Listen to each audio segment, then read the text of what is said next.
Let's go ahead, Mike. Let's bring in Mary Kay, and Mary Kay today is brought to us by FanDuel, America's #1 sportsbook. As the weather gets colder, the NFL offers stay red hot on FanDuel, and right now, new customers get $150 in bonus bets with any winning $5 moneyline bet. That's $150 if your team wins. So if you've been thinking about joining FanDuel, there's no better time to get in on the action than right now. The app is easy to use, and there's a wide range of betting options, including spreads, player props, over-unders, and much, much more. So visit FanDuel.com/UCSS to kick off the NFL season. FanDuel, an official partner of the NFL, and Mary Kay Cabot now joins us fresh off the press. Amari Cooper is the AFC Offensive Player of the Week, and she has an article on Cleveland.com you should go read after you listen to this interview. What's up, Mary Kay?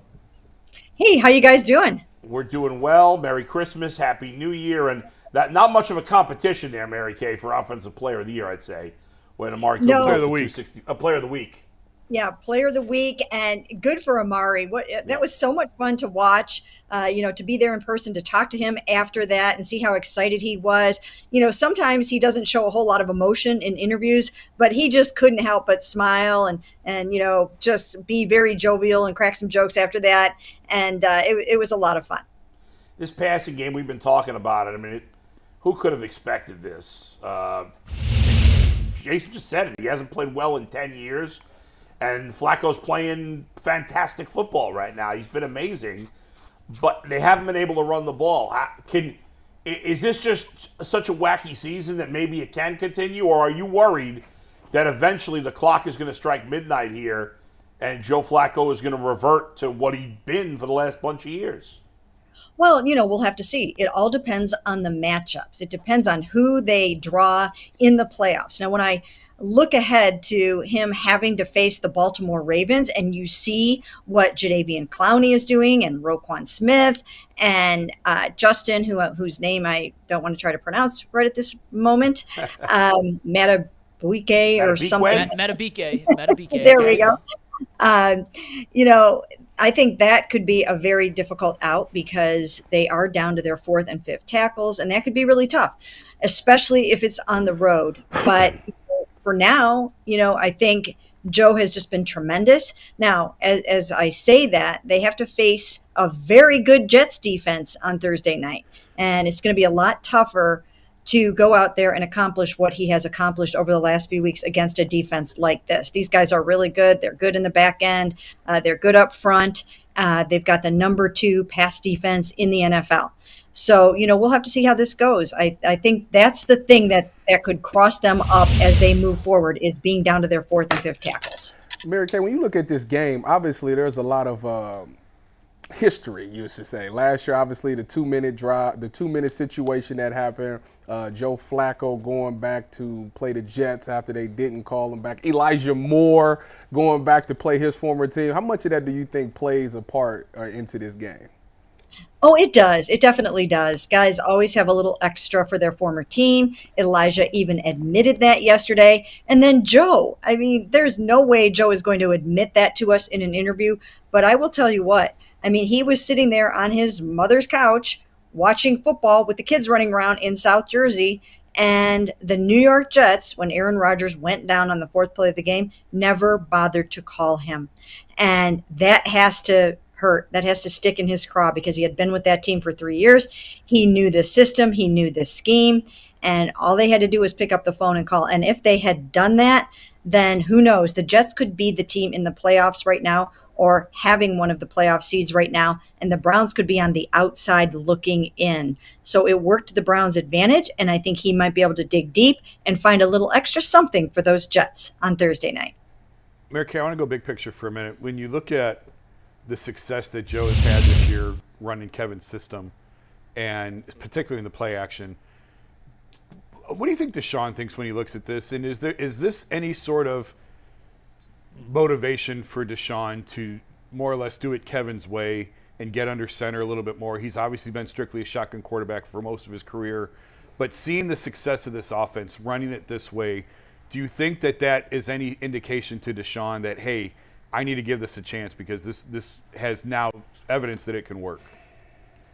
Well, I think that Kevin can call anything for any kind of a quarterback. And I think that Deshaun can run anything that anybody would ever ask him to do. So I think you really want to play to the strengths of your QB, and that's what they're doing right now. They're playing to Joe Flacco's strengths, and I don't think it necessarily matches up so much better with Kevin than Deshaun did. I think a lot of people seem to want to make that point, but I don't think it's that. It was a small sample size that Kevin had with Deshaun Watson in terms of running the kind of offense that was going to be best suited to him. And the year was just messed up by his shoulder injuries, both of them. So I don't think that, there was any kind of a disconnect between how Kevin might want to call the game for Deshaun Watson and what Deshaun Watson can do. In terms of Joe Flacco, Joe not only is running this offense that Kevin does have a lot of experience with, but it's the Gary Kubiak version of it, and he ran that in Baltimore. So they're speaking the same language. There's so much carryover in terms of terminology and scheme and concepts and things like that. So it's looking good, and and I think it will continue to look good. But I do think that Deshaun has shown some flashes of being pretty darn amazing in a Kevin Stefanski called offense as well, and we saw it in the second half of that Baltimore game where he went out there and he beat Baltimore. And if he hadn't done that, who knows? They might not be in the playoffs right now. So he had a 5-1 record. That, of course, includes the Colts game that PJ Walker came in and won. But he was off to a pretty decent start, and and I do think that the future still looks bright for Deshaun and Kevin together. Mary Kay, I love you, but I disagree with you on that a little bit. I'm not convinced on him. I don't think he showed enough. I'm not writing him off, but I don't know. I mean, I know he played really great in that second half against the Raiders, but not against the Raiders, but against the Ravens. But he was terrible in the first half. I don't fully trust him yet, and I'm not convinced. And I think that the team. That Kevin Stefanski, as much as I love him, and I think he's the coach of the year, I think he prefers calling games this way, and that Watson is not as comfortable under center.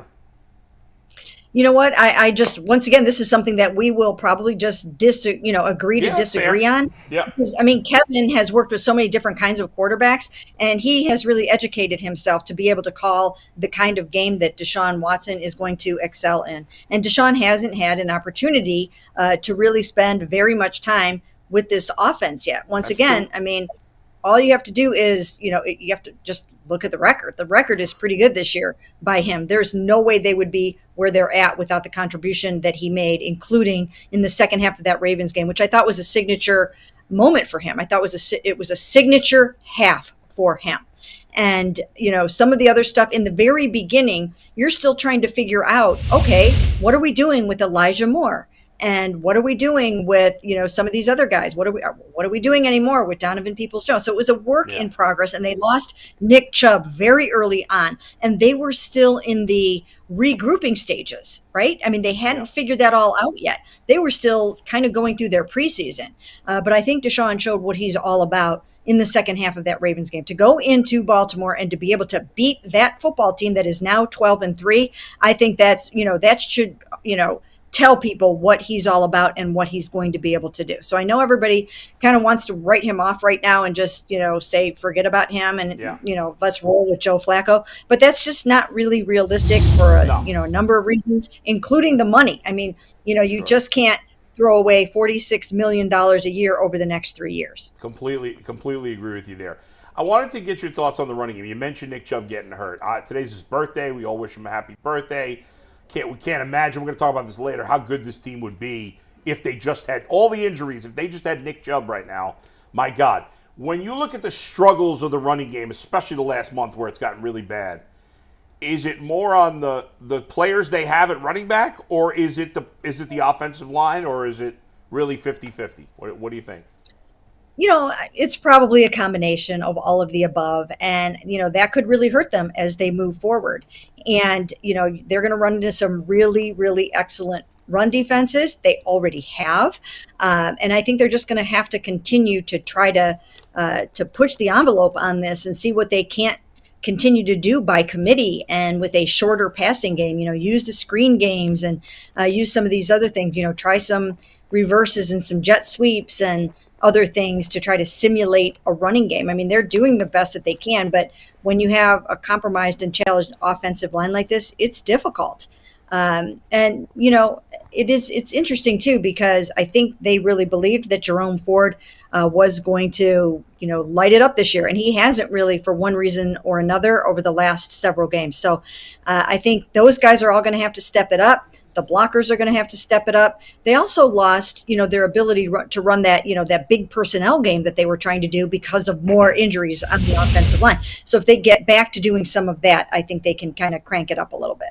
Mary Kay, how long have you been covering the Cleveland Browns? Oh my gosh. I don't talk about that anymore.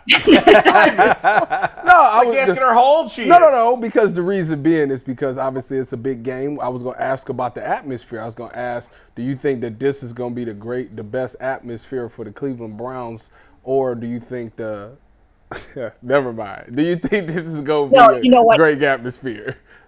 I am totally teasing you and kidding you about that. I'm proud of the fact that I've been able to hang in there all of these years and cover this football team through all of the ups and downs and mostly losing. But I don't know, it's been somewhere around I was around for the late 80s championship game. So I know how exciting it is for fans to enjoy this kind of winning. And I think it's going to be a tremendous party on the lakefront on Thursday night if they clinch, and I think they will. And fans deserve it. They're going to go 8-1 at Cleveland Browns Stadium. I mean, how much fun is that for fans? So it's been great, and it does remind me again of those AFC Championship years and the Bernie Kosar years, and fans really deserve this. Mary Kay, can I ask you a procedural question? So you get 2 practice squad elevations per week. If Bajorquez can't go, that would then be both the punter and the kicker, right? Do they have a 53-man move that they have to make this week? Or can they get away? I'm just wondering if someone's going to lose their roster spot because of all the injuries that they've had. Yes. But if PJ replaces DTR on the active roster, then if you elevate the punter and the kicker, those are your 2 practice squad elevations. Am I missing anything, or are they going to have to make a roster move this week? Well, you know what? I haven't done all the math yet, but they are putting DTR on injured reserve, and so there might be another move or 2 that they can make like that. So they'll be able to make those elevations, and if they have to make another roster move, then there could be somebody that might get IR'd or something along those lines. Are they going to have to bring in another quarterback for the practice squad? And who is out there at this point in the season that's worth putting on practice squad? Well, yeah, they're going to have to do that. I mean, I haven't checked, but I mean, maybe Kellen Mond is still out there. So yeah, they're going to have to do that. They need to bring somebody else in. They can't take this chance right now. And I did talk to DTR in the locker room yesterday. He was really down about the hip injury that has him out for at least the next 4 games. So yeah, they're going to need to bring someone else in. Mary Kay, what does your gut tell you about Dustin Hopkins being available for the playoffs? Oh, I think he'll be available for the playoffs. Okay. It's his plant leg. So I think that, with all the great modalities and all the treatment that they have, I think he'll be able to get back for the playoffs, at least some of them. Ooh, thank you. Good stuff, Mary Kay. Thank you for joining us. Happy New Year. We'll talk to you next week. Sounds great. Thanks a lot, guys. All right. Great Thanks, to Mary see Kay. Mary Kay. And, she's been covering the team a long time. Next time you'll ask her how old she is. Queen of Cleveland I wasn't going to media. ask her age. I was going to ask her, was the I know where you were atmosphere going. going to be better than Trust me. 2002? Yeah, but trust I didn't me. want to She go didn't- there. Trust me, she doesn't care. We have a little extra time here.